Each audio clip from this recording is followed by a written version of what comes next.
So the Buffalo Bills are having some issues. They're now sitting at 4-2 after starting off 4-0. They now have lost to the Patriots, and then the Falcons last night 24-14. Now that's 2 straight losses, 2 straight weeks heading into their bye. And I want to take a look at what their head coach, Sean McDermott, had to say yesterday after this loss. And when you look at this team, it looked like the pattern we had seen for the Buffalo Bills for a long time was continuing. Just dominance, Josh Allen playing at a top-tier level. And then you have these past 2 weeks, and it makes you go, is this Bills team a team that can, go on a deep playoff run, or are there too many issues here? So I want to break that down in this video. If you want more NFL content, NFL news, feel free to subscribe to the channel down below. But here's the first thing from Sean McDermott here.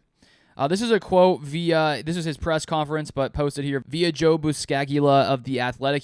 So here's a quote from McDermott. "It was too hard tonight on our quarterback," McDermott said. "It doesn't need to be that hard all the time where he's having to run out of the pocket."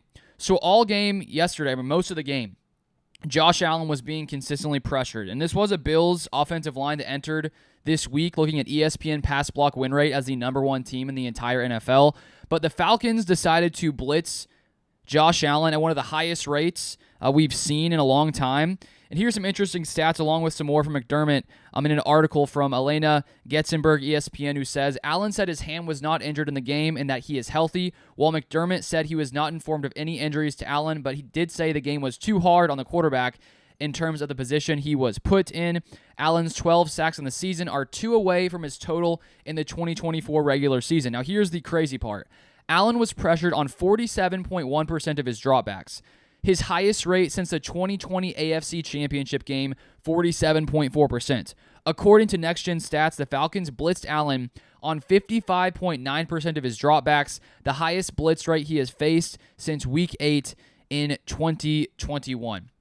And so there's a point where, you have Josh Allen, who in his career has been one of the best quarterbacks in the NFL when it comes to evading pressure, escaping blitzes, things like that. But when a team, decides that we're just going to go all out and we think that we can cover your receivers and that Allen's not going to be able to find answers quick enough before he gets pressured, that's what happened last night. The Falcons bring the pressure, and you could see lots of times there where Josh Allen's sitting back in the pocket, and he's trying to see if someone's open, and many times he had to try to scramble and run away from the pressure, and it just felt like guys weren't getting open fast enough. And I think part of the problem, you have Dalton Kincaid injured, not playing. You have Josh Palmer, who had a great catch early on, deep pass from Allen, who goes down with an injury.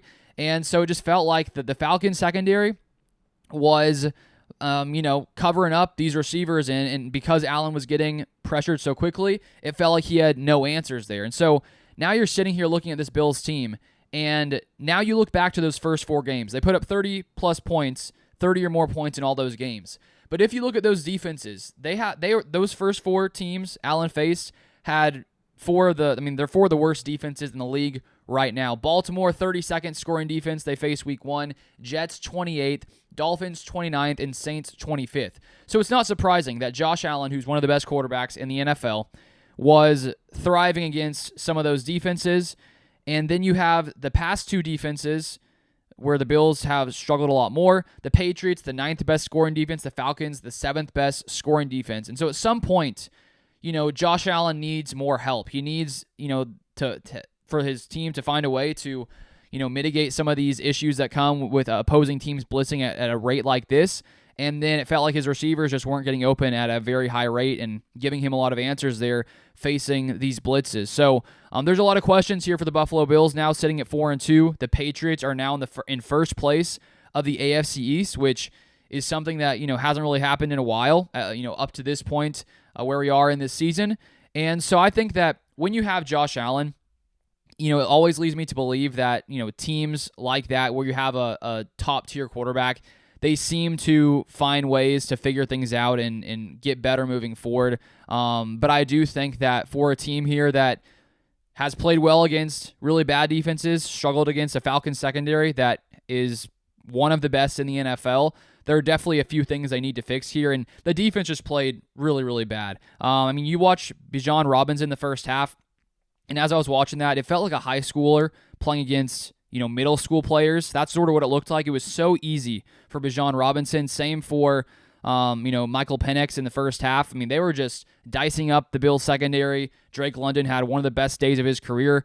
They played a little better the second half, but it was a little, too little, too late. But the Bills do have a lot of problems to fix moving forward. If you would like more NFL content, more Bills content, feel free to subscribe down below, and I'll see you guys next time.